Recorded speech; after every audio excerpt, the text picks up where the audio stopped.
Buenas tardes, amados hermanos, Dios los bendiga. Es un gusto compartir con ustedes nuevamente. Damos gracias a Dios porque nos da la vida. Ha sido una semana muy difícil. Vivimos un sismo, vimos varias inundaciones y tragedias por desgajes de cerros.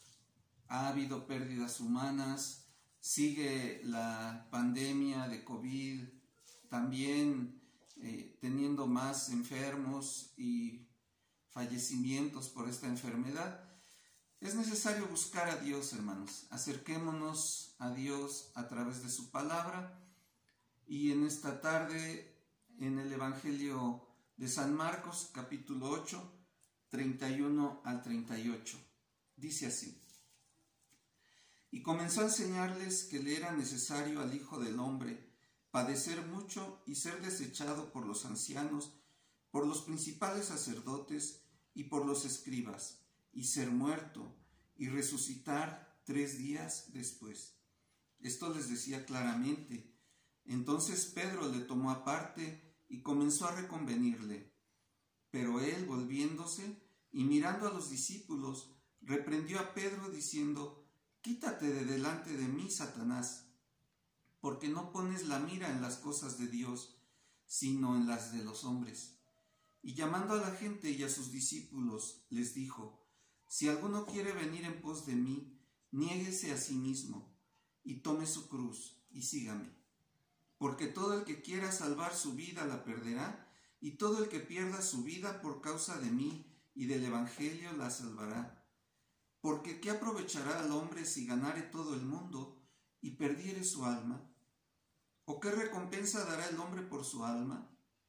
Porque el que se avergonzare de mí y de mis palabras en esta generación adúltera y pecadora, el Hijo del Hombre se avergonzará también de él cuando venga en la gloria de su Padre con los santos ángeles. Amén. Hablemos sobre la respuesta que Jesús le da a Pedro después de que Pedro intenta hacer que Jesús reconsidere su decisión de ir a morir a Jerusalén. Jesús le dice: tú no pones la mira en las cosas de Dios, sino en las de los hombres. Y pensemos, hermanos, a qué se refiere, cuáles son las cosas de Dios y cuáles son las cosas de los hombres. En este pasaje, las cosas de Dios que habló Jesús es precisamente la gran obra de la redención. Jesús está hablando de su muerte, de su sacrificio, y en él el pago por nuestros pecados y la posibilidad de ser rescatados, librados de la muerte y del pecado a través de él, a través de su sangre, a través de su muerte. Esas son las cosas de Dios. Las cosas de los hombres, pues Pedro quería que Jesús no muriera, que Jesús siguiera viviendo, quizás el bienestar, la seguridad, no tener problemas. A veces eso pensamos o eso buscamos como humanos. No está mal procurarlo, pero siempre debemos tener presente cuáles son las cosas de Dios que debemos hacer posibles. Jesús haría posible nuestra salvación. Es un hecho. Ahora todo el que crea en Él será salvo. Pero ¿qué hay de nosotros? ¿Dónde ponemos nuestra mirada? ¿En las cosas de los hombres o en las cosas de Dios? Si elegimos mirar las cosas de Dios, entonces tiene que haber también un sacrificio. Dice Jesús: tiene que tomar su cruz y venir en pos de mí. Tiene que renunciar a algo, tiene que dejar atrás algo y cambiar eso por predicar el Evangelio. ¿Vale la pena? Pues sí, porque Jesús dice: podría ser lo contrario. Tú dedicas tu vida a hacerte pues un patrimonio, una riqueza, una profesión, y te olvidas de Dios y perderás tu alma. Pero vale la pena que ganes tu alma, aunque pierdas el mundo, aunque pierdas otras cosas, que de todos modos, hermanos, cuando servimos a Dios, cuando servimos a Cristo, nos viene todo, nos da todo Dios, no nos falta nada, no carecemos de nada, pero hay que establecer esa visión de lo que queremos en la vida. Dice Jesús, sí, vale la pena que salves tu alma, aunque pierdas el mundo, y no al contrario, no que ganes el mundo y pierdas tu alma. Dice también Jesús, si pierdes tu vida por mi causa, la salvarás. Y se refiere a esto, a nuestros intereses personales, particulares, y dejarlos por el plan y el propósito de Dios. La salvación ha sido ganada por Cristo a través de su sacrificio. ¿Qué es lo que nosotros podemos ahora hacer posible de las cosas de Dios en esta tierra?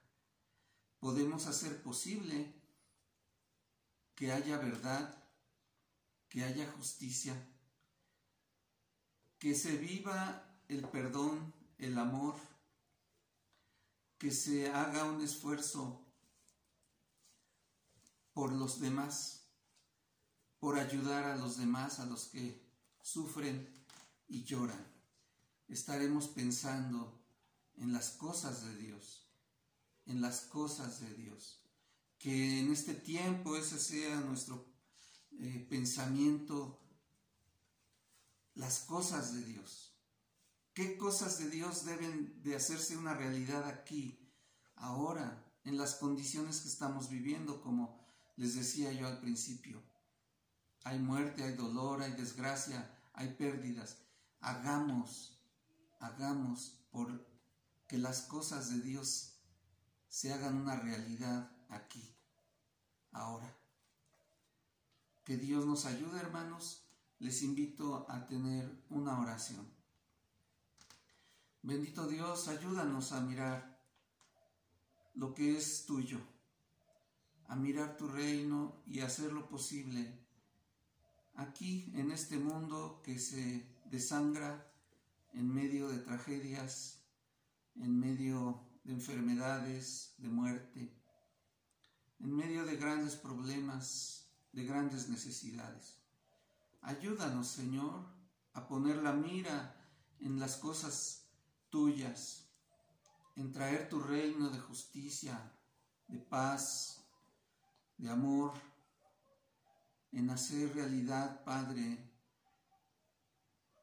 tu presencia en medio de nosotros y en medio de todos los seres humanos, en donde nosotros estamos y con todos los que nos rodean.